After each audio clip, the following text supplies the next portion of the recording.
Hello friends, welcome back to my in creative channel. ये कहानी है एक छोटे से गांव बोपदेव की, जो सह्याद्री की पर्वतमालाओं के बीच बसा था। वहाँ की हवा, हरियाली और शांत वातावरण हर किसी का मन मोह लेता था। लेकिन इस गांव के बारे में एक रहस्य भी था, जो सदियों से यहाँ के लोगों के दिलों में बसा था।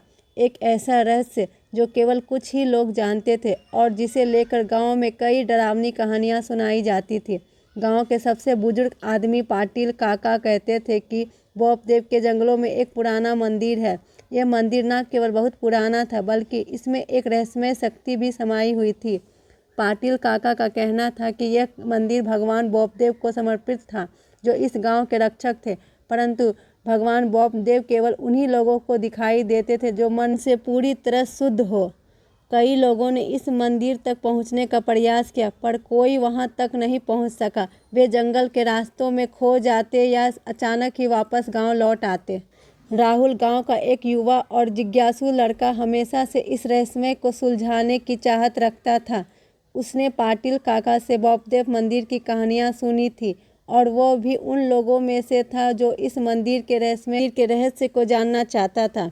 एक दिन राहुल ने पक्का इरादा कर लिया कि वह इस मंदिर तक पहुंच वहां के रहस्य को समझेगा। राहुल ने अपने दो करीबी दोस्तों आरव और रिया को भी इस रोमांचक यात्रा में शामिल होने के लिए राजी कर लिया। तीनों ने पूरी तैयारी की, खाने पीने का सामान, टॉर्च और एक नक्शा भी साथ लिया, जो पाटिल काका ने पुराने कागजों में से ढूंढ निकाला था। नक्शे में दिखाया गया था कि मंदिर तक पहुंचने के लिए उन्हें एक पुराने झरने के पास से होकर गुजरना होगा और फिर घने जंगल की डंडी पकड़नी होगी। अगले दिन सुबह तड़के तीनों ने अपनी यात्रा शुरू की। पहली किरणें जंगल के बीच से झांक रही थी और वातावरण में एक अद्भुत सी शांति थी।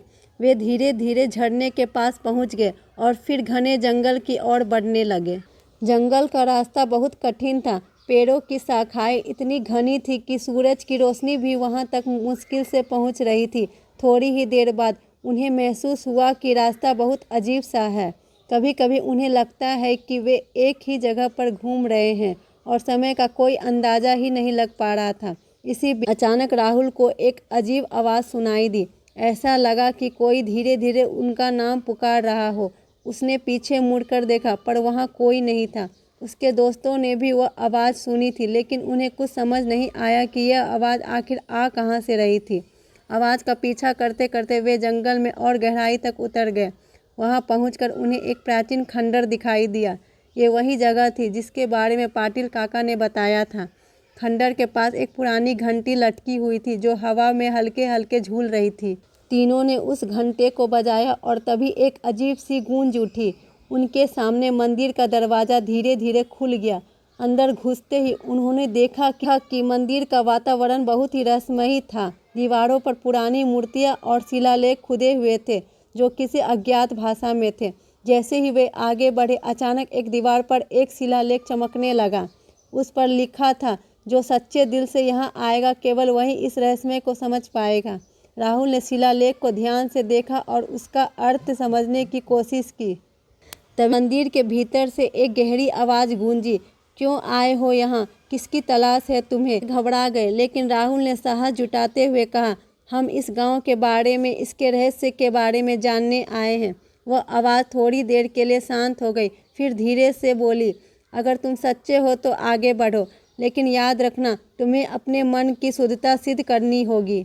इसके बाद मंदिर के एक कोने में एक द्वार प्रकट हुआ, जो अंधकार में था। तीनों ने एक दूसरे की ओर देखा और फिर द्वार के अंदर चले गए। भीतर का दृश्य अविस्मरणीय था। एक विशाल खुला प्रांगण था, जहाँ पर कई प्राचीन मूर्तियाँ रखी हुई थी। बीच में एक मूर्ति थी जो संभवतः भगवान बोपदेव की थी, कि आंखें बंद थी, लेकिन उसमें एक गहरी शांति और भक्ति का आभास हो रहा था। जैसे ही राहुल ने उस मूर्ति की ओर कदम बढ़ाया, मूर्ति की आंखें अचानक खुल गई और चारों ओर एक तेज प्रकाश फैल गया। एक अद्भुत शक्ति ने तीनों को अपनी जगह पर रोक दिया। मूर्ति के सामने एक दिव्य प्रकाश प्रकट हुआ, में से वही गहरी आवाज़ गूंजी, तुम्हारी खोज सही है और तुम्हारा मन पवित्र है। बोपदेव के आशीर्वाद से तुम्हें इस गांव के असली रहस्य का पता चलेगा। आवाज़ ने तीनों को बताया कि इस गांव की रक्षा भगवान बोपदेव सदियों से कर रहे हैं।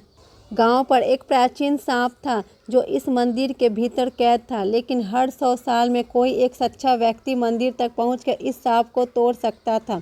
अब वो समय आ चुका था और यह जिम्मेदारी राहुल और उसके दोस्तों पर थी। तीनों ने भगवान बॉपदेव की शक्ति के आगे अपनी निष्ठा व्यक्त की। उन्होंने मंदिर में विशेष मंत्रों का जाप किया और जैसे ही उनका जाप पूरा हुआ, मंदिर में तेज रोशनी फैली और चारों ओर की नकारात्मक शक्ति समाप्त हो गई। भगवान बॉपदेव की मूर्ति ने अपना आशीर्वाद दिया और फिर से शांति में लीन हो गए। राहुल, आरव और रिया ने उस दिन के बाद गांव की रक्षा और उसकी परंपराओं का पालन करने की कसम खाई। वे अब भी गांव में रहते हैं और इस कहानी को अगली पीढ़ी को सुनाते हैं ताकि हर कोई बॉपदेव की शक्ति और उसकी महिमा को समझ सके। Thank you friends. अगर आपको मेरी स्टोरी अच्छी लगती है तो प्लीज़ लाइक से सब्सक्राइब करना ना भूलें। बाय।